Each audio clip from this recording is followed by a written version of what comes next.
But listen, we're about to get into it. So I'm learning all the tools, all the things, because I want to like show up for you guys better. Okay, so for those who don't know me, I'm Doll Avant. You know what I'm saying? You see my name right there, Doll. Yes, my mother's name is Dolly. They named me Doll. You know what I'm saying? And Avant. They say in the country. But if you watch The Black Godfather on Netflix, that's me. That's my family. How do I know? Because he called me on my phone. He passed away a couple years ago. Rest in peace, rest in power. But and he was like, "Your name keep coming up," and I'm like, "No, your name keep coming up." When I met Oprah Winfrey, when I met Ambassador Andrew Young, who walked with Dr. Martin Luther the King, you know what I'm saying, and a few other responsible folks. The first question they asked out of their mouth was, "Are you related to Clarence Avant?" And I was like, "Well, my daddy said I am." And then he called me. So anyway, he was best friends with Quincy Jones. I can't. I'm not involved. I don't know nothing about nothing. I'm just saying. Anyway, hey y'all, it's Doll. So I have a whole mastermind group. Like I teach entrepreneurship for real. So I grew up in Atlanta, born and raised in Atlanta, Georgia, right? And I'm trying to learn how to use it. So if there are comments or something, I don't want to miss it. I don't know how this works. Okay, boom. I think I'm good. Um, okay, so born and raised in Atlanta, Georgia, you know what I'm saying? Not a Grady baby because we're bougie. My parents were bougie apparently or whatever. So I was born in Georgia Baptist and went to Doug. Shout out to Astros, black and gold all day, you know what I'm saying? Whatever. Graduated and then I went to Harvard for undergrad. Listen, the most racist thing that ever happened to me in life, like, I don't know if this was y'all's experience, because, you know, if we're born in the 80s, late 80s or the 90s or whatever, you know, it's like, is it still racist? Like, I mean, today we figured it out. Like, racism didn't go anywhere. But before that, okay, y'all look at my little, see that? What's that say? Spelman. I didn't go to Spelman. I went to Harvard. But I just did a coaching session at Spelman about a month ago, and they gave us this really cool gift. It's the best tumbler I've ever had. It keeps everything super duper hot like all day. Like, what are you talking about? Like, I'm gonna order some of these for my own brand. Like, anyway, shout out to Spelman and the entrepreneurship program at Spelman, right? But when we grew up, I mean, it depends on what part of the world you grew up in or whatever. But like, it's more like, you know, we grew up, we're just, if we're black and brown, just like casually, it's whatever. I don't know, but we weren't like facing like active racism like every day, like people yelling in your face or something, like calling you the N-word. I don't think that was a thing. But after, when I went to college, went to Harvard for undergrad. I studied Afro-American history. They don't have majors at Harvard. We have concentrations. And so my concentration was Afro-American history. So Henry Louis Gates and Cornell West were my advisors at Harvard. And my focus, which would be like a minor, was economics.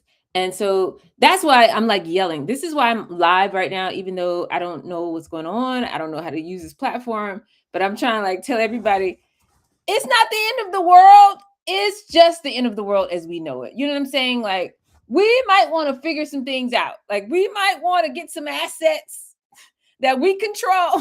Hey, like the entire global financial system is shifting right now or whatever. Whatever. It's whatever. So anyway, went to Harvard, did all that. And what I learned in that experience, what was, let me say, the first time I experienced like face to face racism, because I'm not the youngest, but you know, our generation, like, it wasn't like people just walking down the street like, like N-word, like it wasn't that. And I grew up in Atlanta, Georgia, born and raised, so it's whatever. Let me tell you, racism. This is what it looked like. I, I went into the financial services industry, right? And it was like, you know, I'm doing my work, I'm passing all the, you know, I I don't know how you sub. Depending on where you are, you could probably just click a link or do something. Are these? I don't know how bots work. I don't know how this works. But you just, yeah, follow me for more, because I'm gonna be on here mostly every day, because it's the end of the world. Not the end of the world, just the end of the world as we know it. Anyway, so I I got my first you know, kind of corporate job or whatever about about 4 years after I graduated from college, and then, I get in there, I get in the meeting, with the managers, they come in by your office. "Oh my god, hi." They're trying to meet you and, like, chit chat or whatever, and they're like, "Oh, I see you went to Harvard." And I'm like, "Yeah, yeah, sure did." And he's like, "Was it like a certificate program? Did you you did like a certificate program at Harvard?" And I'm like, "No, sir. You know how they make movies about kids, like their whole life dream was like to go to Harvard or something. Like, it wasn't my dream. I actually applied to a bunch of colleges. I got into all the colleges. I visited the colleges. You know what I'm saying? I visited Stanford, had a full ride to USC, whatever. If you go in my high school yearbook, one day somebody's going to do this. Go in my high school yearbook. I went to Frederick Douglass High School. Shout out to Doug. Shout out to the Astros. Okay, in Atlanta, Georgia. All right. Tip. Ti went to my high school. Keisha Lance Bottoms, our former mayor, went to my high school. Killer Mike went to my high school. Like, figure it out. You know what I'm saying? If you go on my yearbook, it actually says that I'm going to the University of Southern California. Let me tell you why. Because my mom's from Havana, my dad's from Savannah. They met at FAMU. Shout out to the Rattlers, best band in the world. And then they met at FAMU. They got married after they graduated, 1968 or whatever. I think that it was. Then they moved to California, LA. So I was obsessed with California. My older brother, he's 5 years older than me. He passed away. Rest in power. He was born in Orange County. So they would tell me all these stories like, oh my God, like we used to go skiing every weekend. Like, oh my God, like my dad had a radio show or whatever. He had a record shop or something. And he used to work for NASA as well. It was just like a thing. I don't know. They apparently lived their best life or whatever in Los Angeles. Then the year before I was born, they moved to Atlanta because my dad used to teach at Morehouse for half a second. Shout out to Morehouse. Shout out to Spelman Clark. I just taught this thing at Spelman, which is why I brought that up because I'm using the Tumblr that y'all gave me when I taught entrepreneurship over at Spelman. So anyway, I went to Harvard. But anyway, so they were like all these good times and good stories about what was going on in California. So I was obsessed with Cali my entire life, right? And then I was like, yeah, when I go to college, you know what I'm saying? I'm gonna go to California. Like, that's what's happening. It's gonna go down. It's gonna go down. So I visited, the University of Southern California. I had a full ride. Went out there, loved it. Went to the Santa Monica Pier. Like we did all the things. It's like being in a movie. And at the time, like they've moved it since then, but at the time, the Oscars used to be held in the Shrine Auditorium, which was literally right behind campus. And so being, who I am, my parents were both singer-songwriters and grew up in the entertainment industry. We turned down a record deal. My mentor in high school was Jane Fonda. So like I was the first round of people who were getting recruited by folks like Diddy when I was in high school. Okay. So Escape had come out of Atlanta. Outkast had come out of Atlanta. 112, we went to, how do you say that? All state chorus with them. Like we were the little kids. And you know what I'm saying? Like my best friends, like we had a girl group and a guy group. 4 of us in the girl group and 4 of us in the guy group. The guys, 2 of them, one of them got signed. I want to say by Diddy, if I'm not making that up, but the other one got signed by Dallas Austin. But like as songwriters or whatever, like they literally were recruiting us, right? And so all of our moms in the girl group were like, no, we don't trust the industry. You guys need to go to college, whatever. So I went to college, went to Harvard. So my point is, I went to Harvard for undergrad, like a normal human. And the reason why I went there is because I had just visited the University of Southern California. It's in my yearbook, it says I'm going to the University of Southern California because you have a deadline to turn in your stuff for the yearbook as a senior. And then the next week after that, it was like the beginning of April. So then I had already taken that trip. And then Stanford and Harvard had their pre-frosh the same weekend. And I was like, well, I just left California. So let me go to see what Harvard talking about. You know what I'm saying? And I went to Harvard and I was like, what is this? We have black people. There are black people at Harvard. So don't get offended. I don't know who's watching, but like it's whatever. I'm very pro black. I mean, we're not even black. I mean, we're melanated. We're elevated. You know what I'm saying? We are indigenous. We're from here. Okay. Let's just keep it clear. You want to call my grandmama a liar? You want to call my grandmama told me that we were Cherokee. She told me that we're from here. I know for a fact I could trace it back to my mom's great grandmother, full-blooded Cherokee, hair down to her butt. My dad's mother, same thing, famous for hair down to her butt. I cut my hair off in her honor. If I pull my hair down, it's probably about back to right here, you guys, because I keep dyeing my hair and cutting it, dyeing my hair and cutting it, dyeing my hair and cutting it. I was like, okay, no more, I'm done. So in honor of my grandmother. So we're about right here. We're just gonna grow it all the way down, back to her butt. But anyway, I know where I'm from. I know who I am. We went to Harvard for undergrad, like I said. And fast forward, graduated, got my first little corporate job. I was working for UBS. That's the Union Bank of Switzerland. And I probably shouldn't be saying this on public channels, but I don't have time to play no games because it's the end. Not the end of the world. It's just the end of the world as we know it. It's the end of the financial system as we know it. Okay. I need somebody to figure it out, get you some money, get you some cash flow so you can buy some assets so you can get up out the way and be all right. Hey, there's no more time. There's no more time. I don't care if I can save one family. I got a family, I got a team, not a team. I have how do you say that? A mastermind group. A mastermind group. There's 250 people in my mastermind group on WhatsApp. If you want to be in the WhatsApp, let me know. I'll put the link in the chat or something. But like, I am trying to help 100 people to design the life that they've always imagined, using their business as a vehicle to get there. Because we don't have time. We're out of time. We're completely out of time. Okay. So, anyway, I graduated, did all that. When I got my first corporate job, I go in to work for this, financial institution. I'm a financial advisor. That's why I can read the stars. I was trained, like I said, I went to Harvard, studied economics and Afro-American history.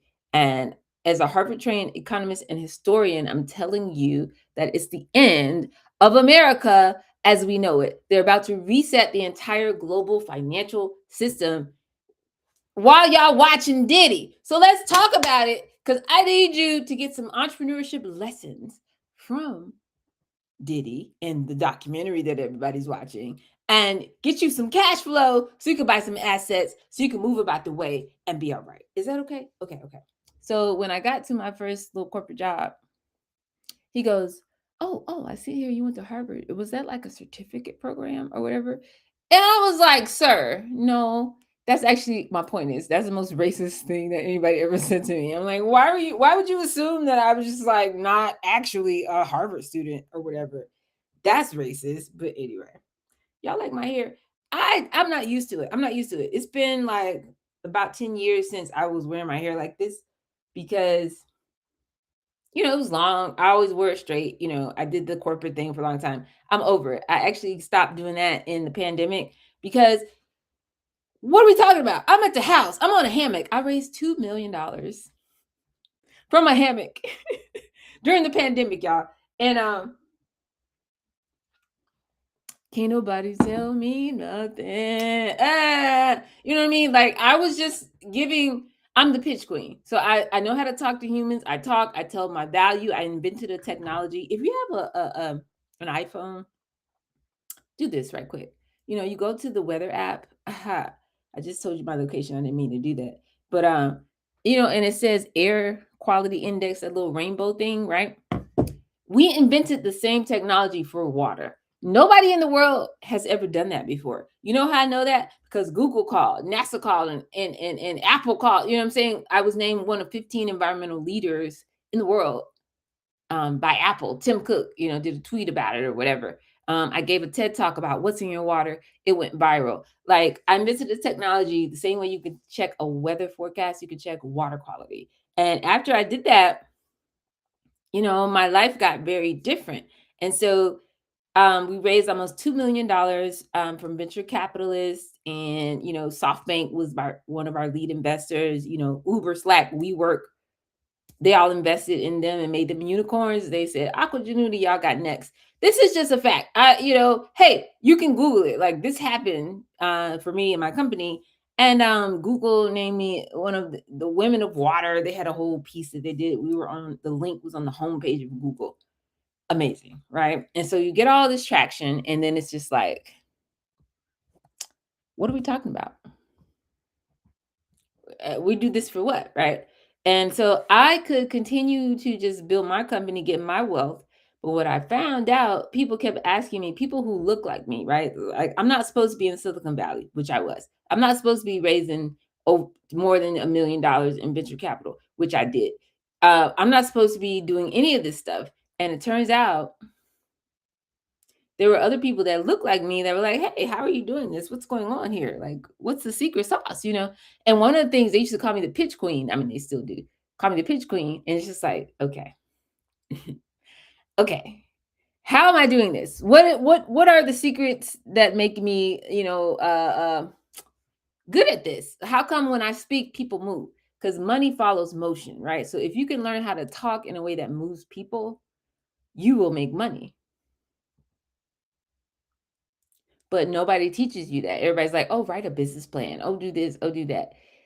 Child, ain't nobody got time. So I started teaching people how to do the 5-star pitch, is what I call it. And it turned into this platform where I teach entrepreneurship. Okay. Because I'm reverse engineering everything that I learned how to do. Now I could teach you how to do. And it all goes back to what I call the entrepreneur's roadmap. It's a 9-step proprietary framework that tells you exactly how to go from having an idea that keeps you up at night to building an asset that pays you while you sleep at night. So it doesn't matter, for profit, nonprofit, whatever industry you're in, this actually works. And I'm just trying to let y'all know. Okay. Hey, we got to get some money. This is what I call it, the calm framework. How do we stay calm in the face of what's coming? Because I think everybody forgot. I think 2025 has been nuts. Like, I'm not pro or anti. I'm not Republican, Democrat. I'm nonpartisan. All the things. This is what I want you to understand. Do you remember in January of 2025, Los Angeles, California, where my parents live, where my older brother, rest in power, was born, was on fire? Y'all forgot that? That's how this year started. And it's been chaos ever since. It don't matter what side of the aisle you're on. This year has been chaotic. And what I'm trying to let you know is 2026 is going to be worse. It's going to be worse. And leading up to anything between now and 2030 is just like all the end of the world movies you ever seen, all the like apocalyptic things that you've ever. Hey, it's happening now. So we need to figure out how to get some money, some cash flow. So we want to be calm in the midst of the storm. Okay. And calm stands for cash flow, assets, leverage, move. You need to get some cash flow. Most people start their own business as entrepreneurs because they want to generate some cash flow, right? They want to have more income. They want to control their own life, build their own terms, control their time or whatever. They don't want to keep clocking in for other people. Cool. I'm going to teach you how to get some cash flow in your business. Why? So that you can then use that cash to buy some assets. What assets do I need to buy, dog? Without me giving any financial advice, this is for entertainment purposes only. You better get you some XRP. Where's the camera? How do I say it? XRP? I don't know what else to tell you. It was 2020. It was 2021, I believe. I went to an event. Y'all, listen, my friends are billionaires. They're texting me right now. They're like, dog, can you come to this thing December 17th? I'm not going. Why? Because my family's here from the islands. And as soon as we get through the graduation, if you hear some noise come in a minute, they just got back from the graduation. Then the baby's coming. And then we're all leaving and going to the island. We got land over there. We're out of here. We're out of here. Because America, as we know it, is over with. But anyway. In 2021, I went to an event. I was invited. by a state representative. I live in Atlanta, Georgia, and she's a state representative for Georgia, and she goes in the Capitol and does all the things. Like 3 of my dearest friends are actually state reps. But anyway, um, we went to this thing at NASCAR, and they were like, just random rich people just walk around. We're in the box, like the owner suite. I don't know how you say that. The president of NASCAR. I don't know. Somebody important. We were in their box suite. Literally, like Michael Jordan is there, like Flo Rida just walking around. I don't know who these people are. Like just important people, right? I'm important. You're important, right? So whoever these people are. And they casually were like, yeah, no, we're getting up out of here. Like America's over. Like, but it's fine because we found our new community. I think they're going to Portugal, this particular set of people. But they were like, yeah, no. And by the way, they said XRP, XLM. I was like, what is that? I don't even know what that means. I don't know what that means. Y'all need to Google it. I'm trying to let you know, if you want to buy some assets, you need to purchase some XRP. Hey, this you want to do? This is not financial advice. Figure it out. Anyway, cash flow in your business. Use your business, as a vehicle to design the life of your dreams. Assets. Get you some XRP, get you some land, get you some real estate, whatever you need to do, right?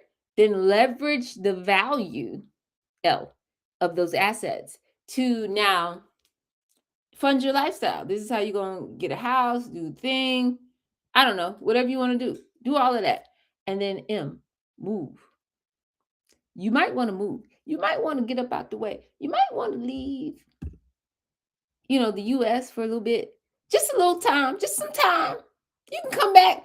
But it's some things that's about to happen between now and 2030. You want to get up out the way. So how do we leverage our business to upgrade this cash flow that's happening? Well, that's what I want to tell you. Lessons that I learned from Diddy and this documentary. Okay, so let's talk about it.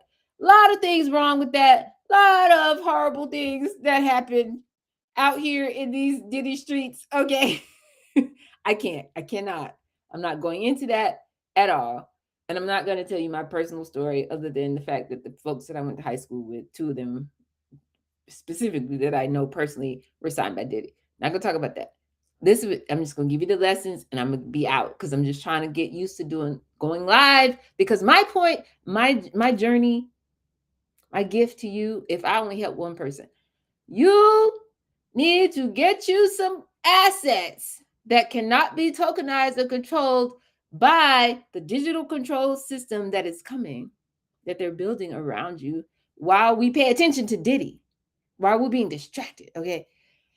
Get you some assets that you control so you can get up out the way. You'll be all right, you and your family and your babies. Okay. Is that fair? Is that fair? Okay. So lesson number 1, there are 5 lessons, entrepreneurship lessons that I learned from the Diddy documentary. Shout out to 50 Cent or whatever, Curtis Jackson, you know what I'm saying? They call it's a thing in the beverage industry because, I'm the queen of water.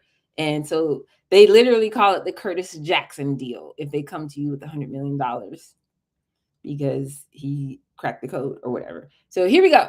5 lessons that I took away from the Diddy documentary in spite of all of the BS. And I'm not addressing that on this video. Okay, number 1, you need to have a clear vision. What is it that you're really trying to do? So we fell down the Diddy rabbit hole. We went all the way like Alice in Wonderland. We fell. We watched Netflix and 50 Cent one. And then we watched the one on Peacock. We watched the one on Hulu. We watched all the Diddy, everything. It was a binge over the weekend. And it helped us put some pieces together. So in one of those documentaries, I don't remember which one, they talked about the fact, one of the guys he grew up with, there's one guy that's in all the documentaries. This is the guy that he grew up with, the guy who's standing next to him when he's like 4 years old with a hat and they chilling on the thing, but he's like dressed as if he's 35 years old. The brother, that's not his brother. That guy. He said early in the game, he had a very clear vision. He said, I want to be a record producer. I want to be in music. I want to make, I want to be the one responsible for what we listen to on the radio. So I need you to have a very clear vision of what it is that you want to do in this world, in this life. Okay. Don't let nobody shake you from your vision. It goes vision, then values, then strategy, then experiment, then execute. If I spent time explaining that to you, it would take me a whole other hour. So I'm not going to do that. If you want to get into the type of conversations that I'm having right now, just go to Avant.com. That's DOLLAV as in Victor, A N as in Nancy, T as in Tom.com, and like join the thing. Like you just get in the thing, and I literally talk like this every day. So number one, have a clear vision. Number two, lesson I learned from Diddy. I need you to go hard for what you want. If you actually watch the documentary, you will remember that Andre Harrell talked about how he said, I need you to go up, uptown, or I don't know, whatever, go from Harlem to wherever and like find this thing, or go get this mixtape or something. And he said he came back so fast. And I was like, how did you get back so fast? And Diddy was like, I ran there and I ran back. What?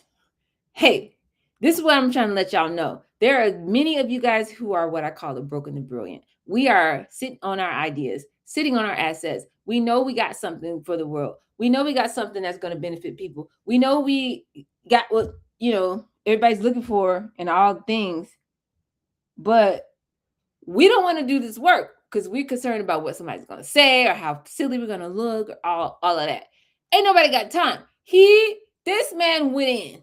This is what I want you to understand. He went hard in the paint. He was showing up. He was staying up 20 hours. Like you can see it in the documentary. He worked 15 hours a day, 20 hours a day. He's going hard in the paint to be that dude.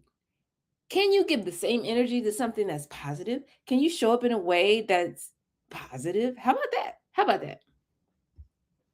Y'all, how about that? So that's number two. Go hard for what you want. Be willing to make the sacrifice and be willing to look silly. Number three, I need us to embrace this mentality.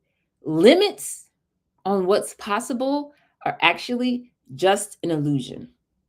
Think about this. Before Diddy did all the things, they're talking about, oh, he's the most photographed black man in history. He went and got this $10 million deal after he was fired from Uptown. Do you understand that that's impossible? Like, nobody's just like randomly giving out deals. Like, everybody he was around was telling him, you can't do it. What are you talking about? You're out of control. It's not going to work. Like, Biggie was actually signed to Uptown. And they were like, we don't know what to do with this artist. Da, da, da, da. When Diddy got full control, he went crazy. Why? Because he had a budget. Why? Because he got a deal with Clive Davis. Now, I'm not going to speak on whatever else was happening around why that deal happened. But what I can tell you is limits are an illusion. Okay? And when you go into a meeting, when you go into a deal, when you're trying to sell something to somebody, when you're trying to get a partner, when you want to, lean in with something, you don't get what you want in those encounters.